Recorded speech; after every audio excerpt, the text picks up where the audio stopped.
की बड़ी चुनौती, राजद की बढ़ जाएगी मुश्किलें। नमस्कार, स्वागत है आपका कैपिटल टीवी बिहार के स्पेशल शो बिहार के चौसर में और मैं आत्मजा आपके साथ। प्रशांत किशोर ने जब से पार्टी बनाने का ऐलान किया है तब से बिहार की सभी राजनीतिक दलों की परेशानियां बढ़ते चली जा रही है, लेकिन प्रशांत किशोर के आने से राजद कुछ ज्यादा ही परेशान नजर आ रही है। पिछले दिनों जिस तरह जगदानंद सिंह ने अपने कार्यकर्ताओं पर बड़ी कार्रवाई करी, उसके बाद चिट्ठी भी जारी करके सबको निर्देश दिया गया कि प्रशांत किशोर को ज्वाइन ना करें। उसके बाद एक बार फिर से प्रशांत किशोर ने अब खुलेआम चुनौती देकर राजद को टेंशन में डाल दिया है और इससे सबसे ज्यादा परेशान राजद के प्रदेश अध्यक्ष जगदानंद सिंह हो जाएंगे। जी हां, दरअसल प्रशांत किशोर ने बताया कि रामगढ़ उपचुनाव में जन स्वराज का उम्मीदवार उतरेगा और निश्चित तौर पर जीत भी दर्ज करेगा। कैमूर की ज्यादातर सीटों पर अब तक कुछ ही परिवार के लोग चुनाव लड़ते हैं और जीतते हैं। अब की बार चुनाव में प्रशांत किशोर खुद आकर जन स्वराज के उम्मीदवार के लिए रणनीति बनाएंगे और उसको जिताकर विधानसभा भी भेजने का काम करेंगे। इतना ही नहीं, अब रामगढ़ की जनता किसी नेता के बेटे के लिए नहीं बल्कि अपने बच्चों के लिए वोट करेगी, यह भी कहा है प्रशांत किशोर ने।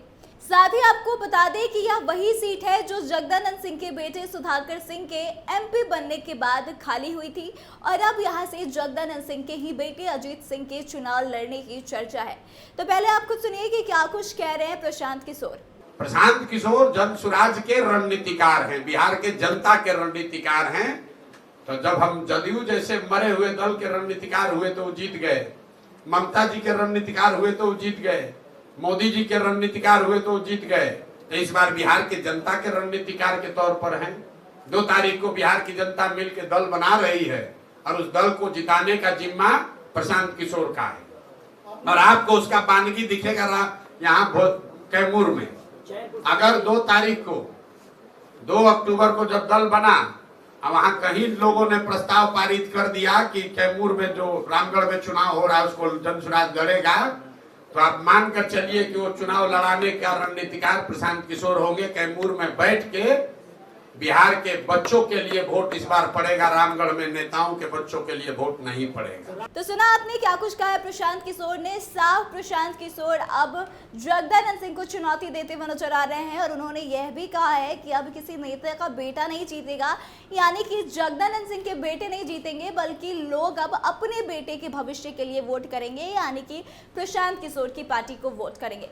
देखना दिलचस्प होगा कि आगे क्या कुछ परिणाम आते हैं जब चुनाव की तारीखों की घोषणा हो जाती है, तो फिर कैसा नजारा देखने को मिलता है इस सीट पर। लेकिन फिलहाल आप इस पूरे खबर को कैसे देखते हैं, कमेंट करके अपनी प्रतिक्रिया जरूर दें। वीडियो को शेयर करें और आगे तमाम अपडेट्स के लिए देखते रहे कैपिटल टीवी बिहार। धन्यवाद।